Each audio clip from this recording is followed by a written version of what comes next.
Welcome back to the Bosshole Chronicles, everybody out there in the Bosshole Transformation Nation. You are here for another episode of You Might Be a Bosshole If. And I am joined by my dear friend and great business partner, Sarah Best. We're going to be talking about sarcasm and embarrassing your direct reports. These are not sound management techniques. Let's listen in.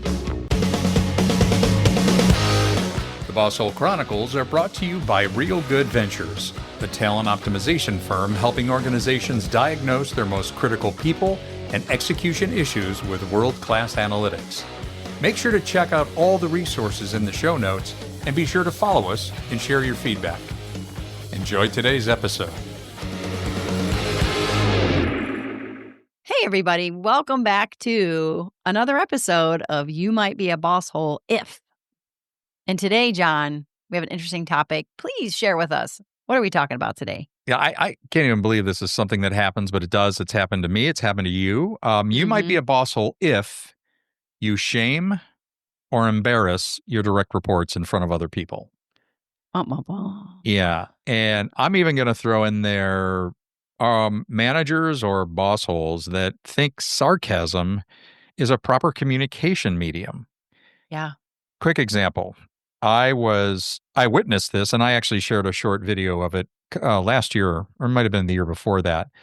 It was in a meeting, and we were in a weekly meeting, and one of our team members messed something up. Something went wrong, and the president of the company just absolutely berated him, shamed him in front of everybody else. It just broke his spirit. I mean, you could see it in his face. Everybody was very uncomfortable, and it was a horrible situation.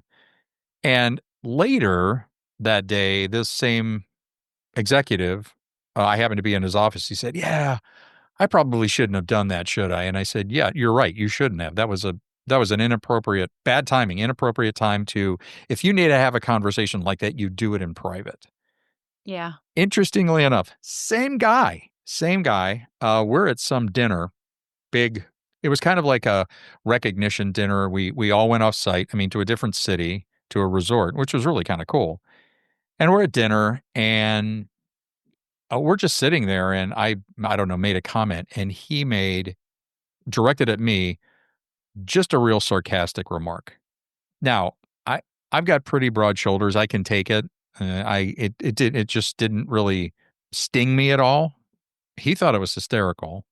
Everybody else was feeling awkward, and he later apologized to me. And I'm thinking to myself, if you have to apologize for this kind of behavior, how are you not recognizing that you shouldn't be doing this?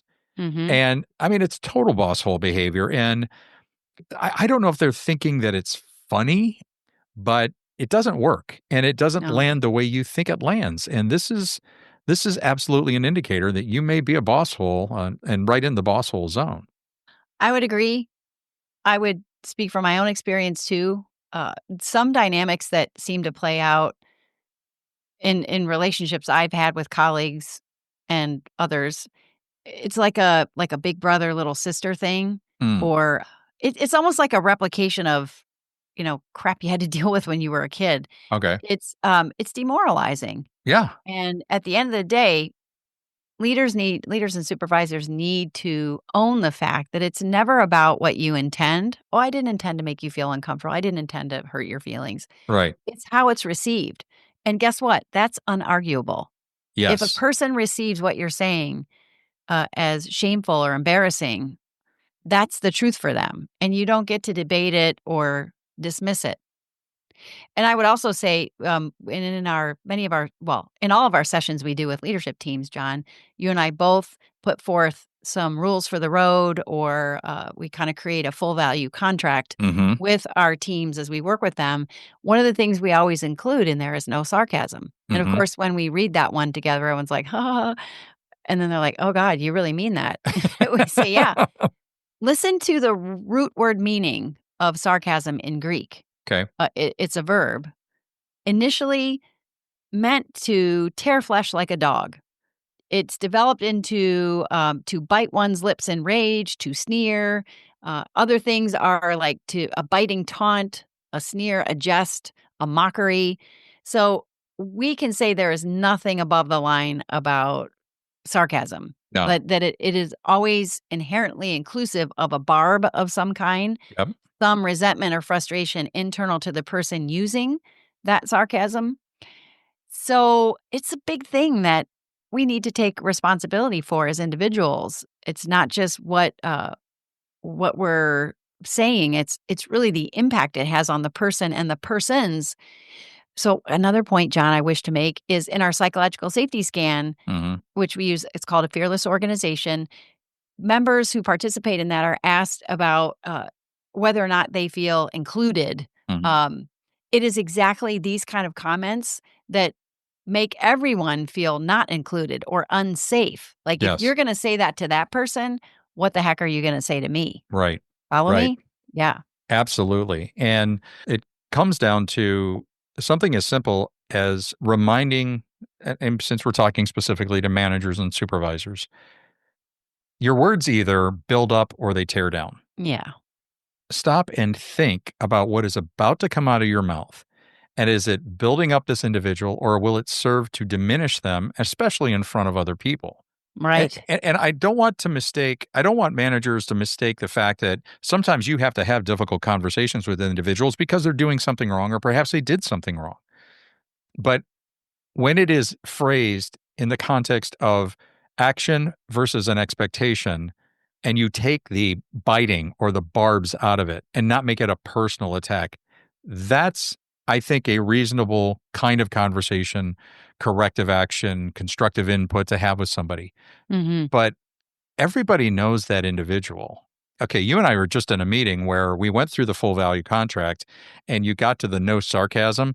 And do you remember they all looked at one person Mhm. and he started laughing. He's like that. And it's like, no, this is real. And Yeah. your words will either build up or tear down. And so I would encourage our managers, ask yourself, search your heart and think about how am I using my words and my communication with the people around me.